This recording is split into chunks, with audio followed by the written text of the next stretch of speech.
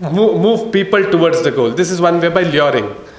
Second is by threatening,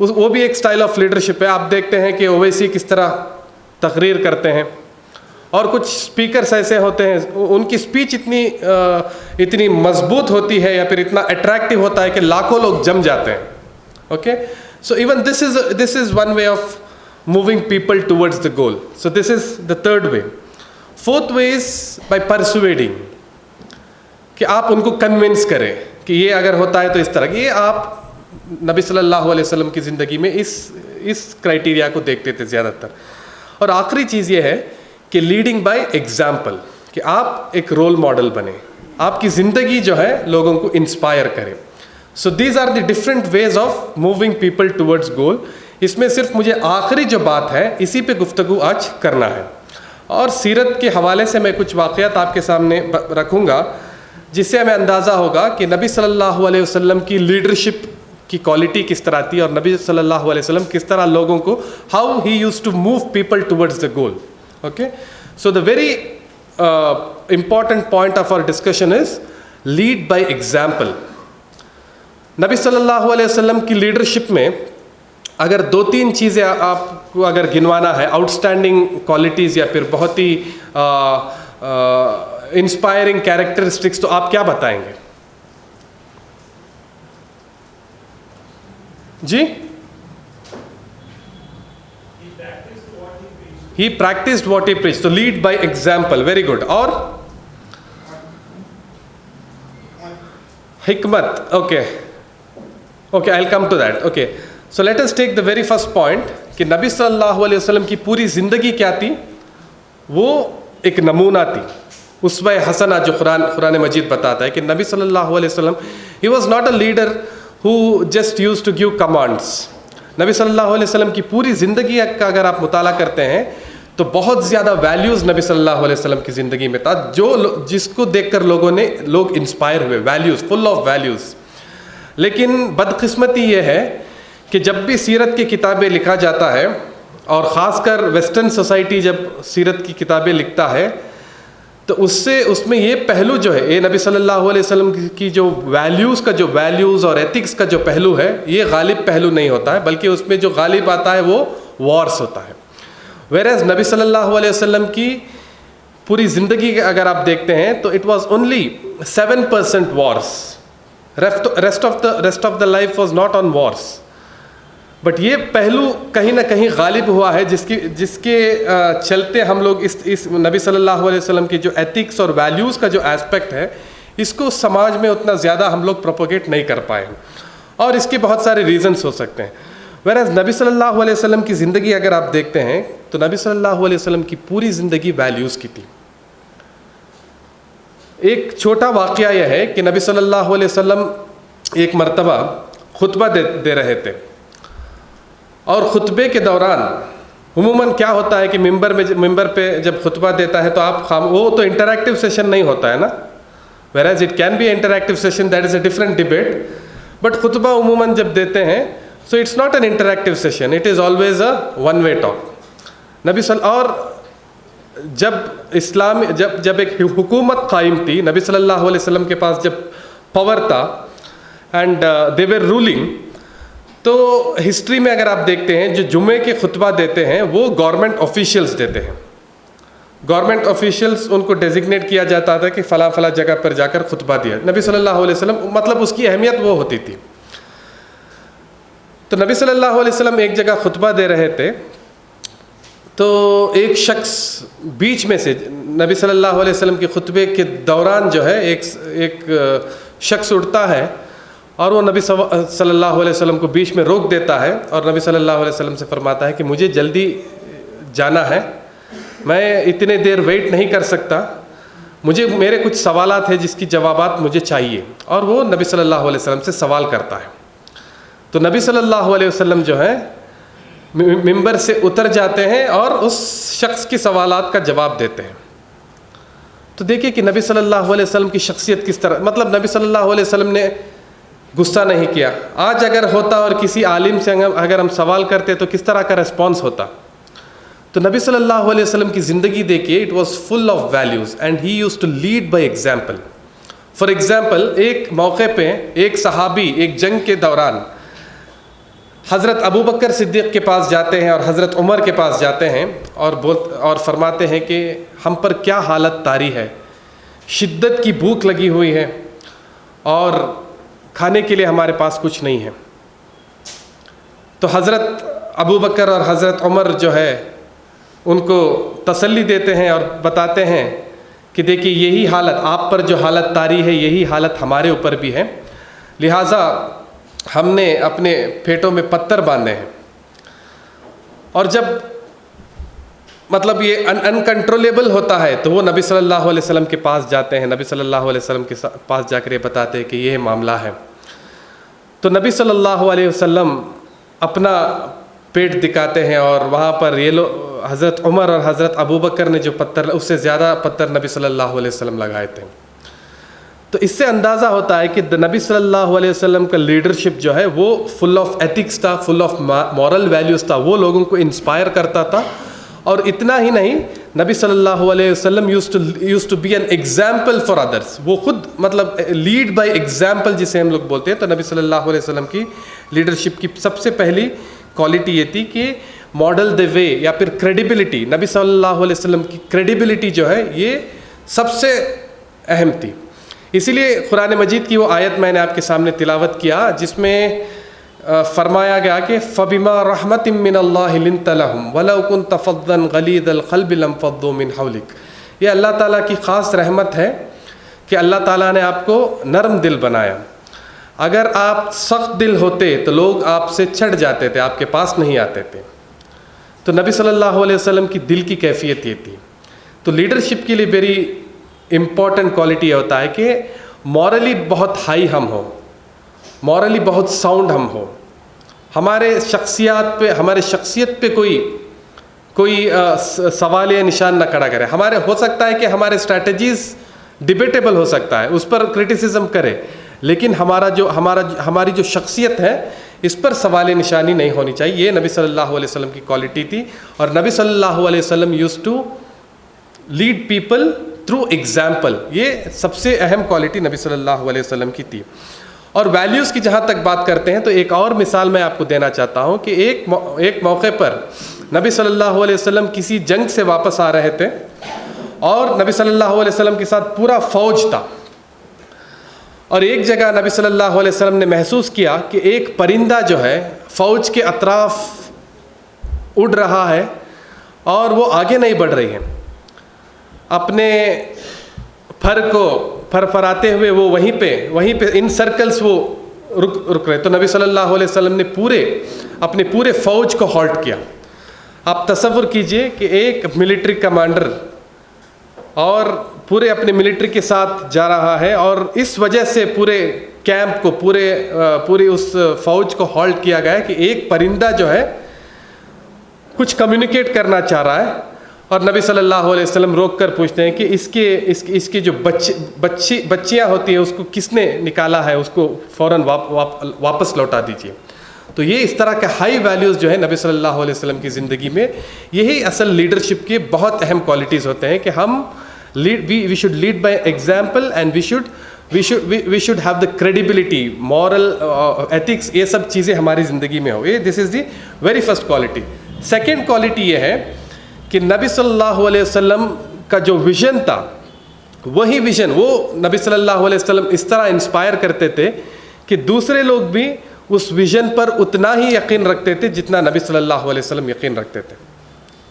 اگر نہال صاحب یہ بتائے کہ ہم اس سماج میں ایک پازیٹیو تبدیلی لائیں گے اور 5 سال کے اندر ہم لوگ لائیں گے، اگر اس طرح کی بات کہیں تو فالوورز میں اتنا یقین ہونا چاہیے کہ 5 ایئرس کے بعد انہوں نے جو کہا وہ سچ ہوگی، اور اس کے لیے ہمیں کوشش کرنا چاہیے۔ دس از کالڈ شیئرڈ ویژن۔ اور نبی صلی اللہ علیہ وسلم لوگوں کو کبھی شیئرڈ ویژن کی طرف انسپائر کرتے تھے۔ ایک مرتبہ نبی صلی اللہ علیہ وسلم جو ہے اپنے صحابہ کے ساتھ بات چیت کر رہے تھے، تو ایک شخص نبی صلی اللہ علیہ وسلم کے پاس آتا ہے اور نبی صلی اللہ علیہ وسلم سے تھوڑا اس طرح بات کرتا ہے جو مطلب which is not acceptable، کچھ طنز کے انداز سے، یا پھر کچھ سخت انداز سے نبی صلی اللہ علیہ وسلم سے بات کرتا ہے. صحابہ جو تھے وہ مایوس ہو جاتے ہیں, وہ غصہ کرتے ہیں اور نبی صلی اللہ علیہ وسلم سے پوچھتے ہیں کہ یہ کس طرح کا شخص تھا. تو نبی صلی اللہ علیہ وسلم اس وقت ایک بات بتاتے ہیں. نبی صلی اللہ علیہ وسلم یہ فرماتے ہیں کہ ان فیوچر نبی صلی اللہ علیہ وسلم ان صحابیوں کو بٹا کر, ان صحابہ کے ساتھ نبی صلی اللہ علیہ وسلم پورے ایک دن پوری طرح ان سے گفتگو کرتے ہیں. ہی اسٹارٹس فرام فجر نماز, ہی کنٹینیوز ٹل ظہر, then again he goes on ٹل مغرب, دین ہی کنٹینیوز ٹل عشاء. پورے دن ان کے ساتھ بیٹھتے ہیں, ان کے ساتھ پوری جو چیزیں ہونے والی ہیں اس کے بارے میں ان پوری طرح تفصیلات نبی صلی اللہ علیہ وسلم ان کے سامنے پیش کرتے ہیں. اور یہ بھی بتاتے ہیں کہ جس شخص سے ہم ملے تھے اس شخص کے ڈسینڈنٹ سے ایک گروپ ایسا نکلے گا جو بظاہر آپ کو ایسے دکھے گا کہ وہ آپ سے بھی علم کا جب معاملہ آتا ہے وہ آپ سے زیادہ علم رکھنے والے ہوں گے. عبادات کے معاملے میں آپ سے زیادہ عبادت گزار وہ لوگ ہوں گے. روزے کا معاملہ آئے گا تو آپ سے زیادہ روزہ رکھنے والے وہ ہوں گے. قرآن کے علم, قرآن کے مطالعہ اور قرآن کے علم کے بارے میں اگر آئے گا تو وہ آپ سے زیادہ کریں گے. لیکن اس قوم میں سے ایسے لوگ آئیں گے, ان کا مطالعہ ہوگا لیکن وہ مطالعہ ان کو کوئی فائدہ مند نہیں ہوگا. وہ نمازیں پڑھیں گے لیکن وہ نمازیں ان کو کوئی فائدہ نہیں پہنچائے گا. اور اس کے بعد نبی صلی اللہ علیہ وسلم کنٹینیو کرتے ہوئے بلائیں گے کہ وہ اگر قرآن پڑھیں گے تو وہ ان کے that will not go down their throat, ان کو کچھ سمجھ میں نہیں آئے گا لیکن آپ سے زیادہ پڑھیں گے. سو ان کے ڈسینڈنٹس میں ایک قوم ایسا آئے گا جو آگے چل کر آپ کے ساتھ مقابلہ کرے گا, مسلمانوں کو تکلیف دے گا اور مسلمانوں کو ماریں گے. اور یہ نبی صلی اللہ علیہ وسلم اس طرح کا ایک واقعہ ان کے سامنے ہوا. تو نبی صلی اللہ علیہ وسلم کی وفات کے بعد حضرت ابو بکر کا دور آیا, حضرت عمر کا دور آیا, حضرت عثمان کا دور آیا, اور حضرت علی کے دور میں یہ واقعات جو نبی صلی اللہ علیہ وسلم نے اس وقت پیش کی تھی وہ واقعات سچ ثابت ہوتے ہیں. اور سچ اس لیے ثابت ہوتے ہیں کہ حضرت علی کو یہ واقعہ یاد آتا ہے کہ نبی صلی اللہ علیہ وسلم نے کئی سال پہلے کچھ اس طرح کے پیشن گوئیاں کی تھی, لہٰذا یہ واقعہ سچ ہے. وہ واقعہ اس طرح ہوا کہ حضرت علی کے دور میں خوارج کا ایک گروپ اٹھا اور دے اسٹارٹڈ اپوزنگ حضرت علی. اپوز اس لیول تک کرتے تھے کہ حضرت علی جب نماز کے لیے جاتے تھے, حضرت علی جب اپنے گھر سے مسجد تک جاتے تھے تو دو طرف سے صفارہ ہو کر مطلب لائن میں کھڑے ہو کر یہ لوگ حضرت علی کو بولتے تھے کہ یو آر این انفیڈل, تم اسلام سے باہر ہو, یو آر ناٹ اے مسلم. وہ کس کو بولتے تھے؟ حکمران کو بولتے تھے, وقت کے خلیفہ کو بولتے تھے. لیکن ان کا ریسپانس صرف اتنا ہی تھا. حضرت علی یہ بتاتے ہیں کہ یہ that is their opinion and he has every right, they have every right to present their opinion. دیکھیے کہ اسلام میں اس سے اچھا مثال کیا ہو سکتا ہے. اور لیڈرشپ کے لیے بہت ضروری یہ ہے کہ ہم اوپینینس کو اکوموڈیٹ کریں. ہمارے بارے میں کوئی کچھ بولا تو فوری نہیں اس کو سسپینڈ کیا جائے گا, ہاں اس طرح نہیں, بلکہ لیڈرس کو کیا کرنا چاہیے کہ دے شوڈ بی ویری اکوموڈیٹیو. حضرت علی کے پاس جب یہ واقعہ ہوا تو حضرت علی یہ بتاتے ہیں کہ that is their opinion and they have every right to be opinionated, they can say whatever they want. But response کب ہوا؟ جب وہ مسلمانوں کو مارنا شروع کیے. جب تک وہ بول رہے تھے حضرت علی نے رسپونڈ نہیں کیا, there was no action. But in کا اس فریڈم آف اسپیچ جو ہے, فریڈم آف ایکسپریشن جو ہے, وہ اس کا لیول جا کر لوگوں کو مارنا شروع کیے. تب جا کر حضرت علی جو ہے ان پہ وار کرتے ہیں. اور ان کو وہ بات یاد آتا ہے کہ نبی صلی اللہ علیہ وسلم نے بتایا تھا کہ اس قوم میں سے ایسے کچھ لوگ آئیں گے جب تم اس قوم کے آخری آدمی کو آپ قتل نہیں کرتے تب تک یہ مسئلہ رہے گا. اور نبی صلی اللہ علیہ وسلم نے کچھ ان کے ہاتھ ایسا اٹھا کر بتائے تھے کہ کچھ انڈیکیشنز ان کے یہاں پہ کچھ عجیب سا ایک